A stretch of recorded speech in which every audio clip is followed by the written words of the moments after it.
Chapter 2. The Covenant. With God or man?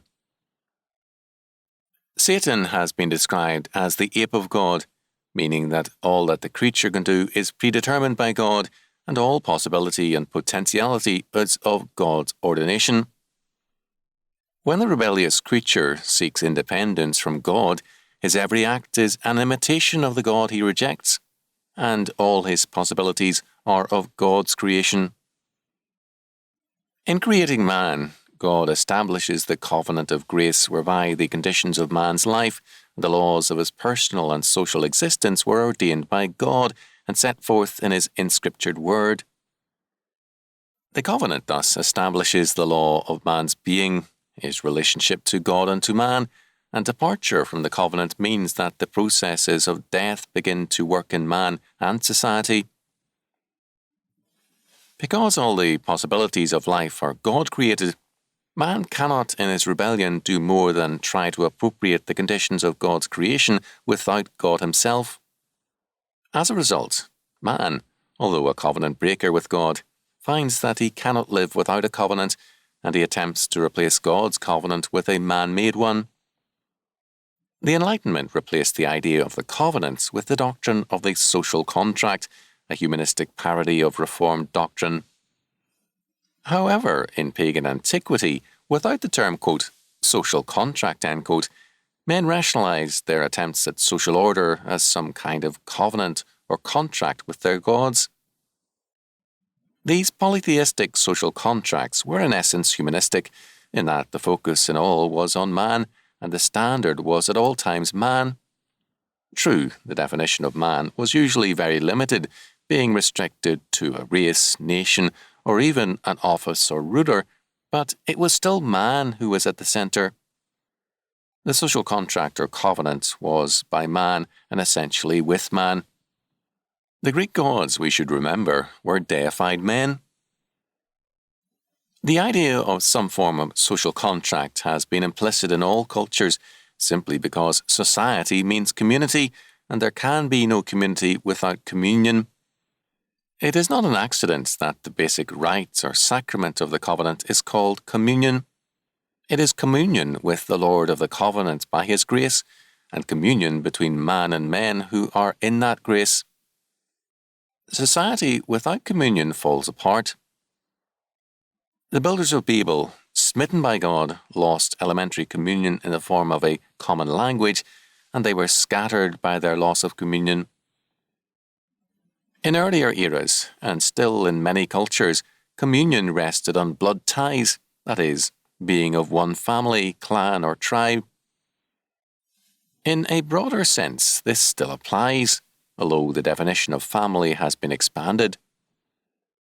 All Frenchmen are ostensibly of one family, although they include Bretons, Franks, Basques, and many others, and the common language for some is an imposed foreign language.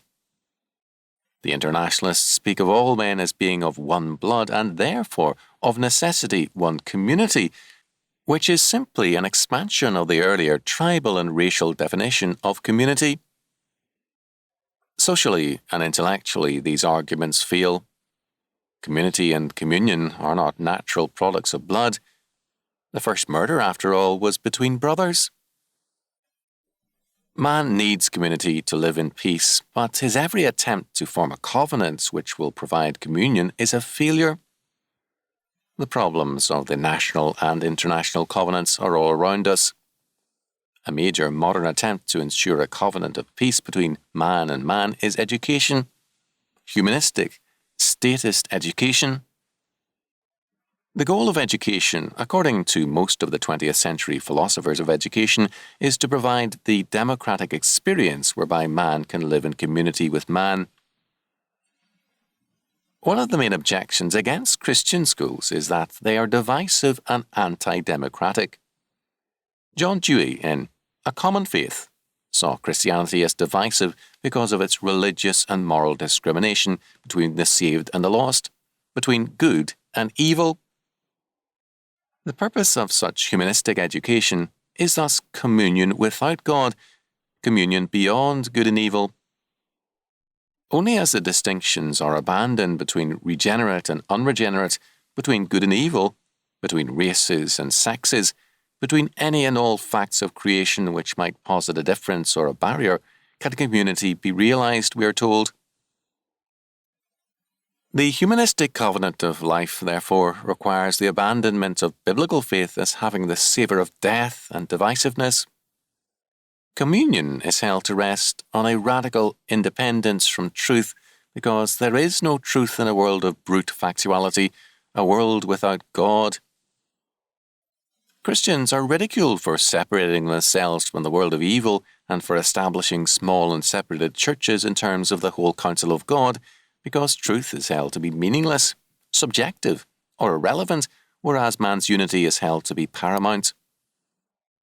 However, the closer humanistic education comes to its ideal of an amoral, non-theistic family of man covenant, the more nearly it approaches total anarchy rather than community. In April 1975, a US Senate subcommittee stated that vandalism in state schools now costs about $500 million a year and the lives of 100 murdered students. There is also extensive rape, robbery and assault on school premises. Is this communion? The humanistic covenant of life is rather a covenant of death.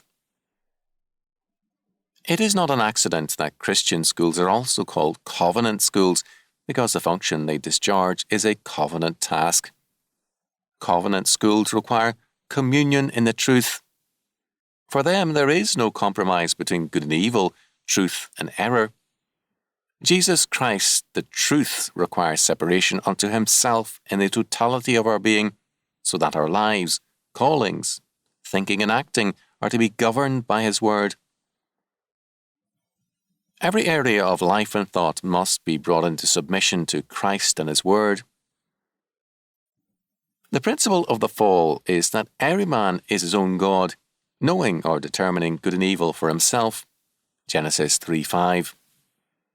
Every man as his own God means anarchy, and the efforts of humanism are designed to protect and bolster man's anarchic independence from God while finding some ground for the communion of man with man. But where man declares his independence from God, he will not hesitate to declare his independence from man also. And the result is radical anarchy. Moreover, God being denied, objective and ultimate truth is also denied, and education then affirms merely the principle of change. Because man is ultimate, all else is relative and changing. Every man becomes his own universe and is at war with all other men. As a result, humanistic education is contemptuous of subject matter. It talks of teaching the child, not the subject. It despises factuality because its world has only one fact: autonomous, anarchic man. Covenant man, however, lives as God's creature in a universe totally created by God. The world, therefore, has total meaning. There are not brute or meaningless facts in the universe, only God-created facts. As a result, every subject is theologically governed and religiously interpreted. Only the faithful covenant man can be a consistent and true teacher, because he alone does justice to the facts. Because he is in the covenant of grace, he is in communion with God and therefore open to the universe of meaning. Because he is in communion with God, he is also in communion with other covenant men and has a principle of peace and truth as his guide and mainstay. The function of the humanistic, quote, public, end quote, schools has been to establish the covenant of the, quote, family of man, end quote. To commit our children to such schools is to surrender them to an anti-Christian covenant in violation of our baptismal vows. Communion and community are not in man nor of man, but of God through Christ. The covenant of grace requires covenant schools because only God makes both communion and education possible. To deny this sovereign and triune God is to deny the possibility of either community or learning, because it leaves only an anarchistic man in a meaningless universe. Because this anarchistic man wants a world beyond good and evil, beyond any meaning other than his own autonomy and ultimacy, he will reduce all men and all things to meaninglessness. Having declared himself to be God, autonomous man will allow no other gods before him and will be at total war with God, man, and meaning. To say this is to describe the course of modern history.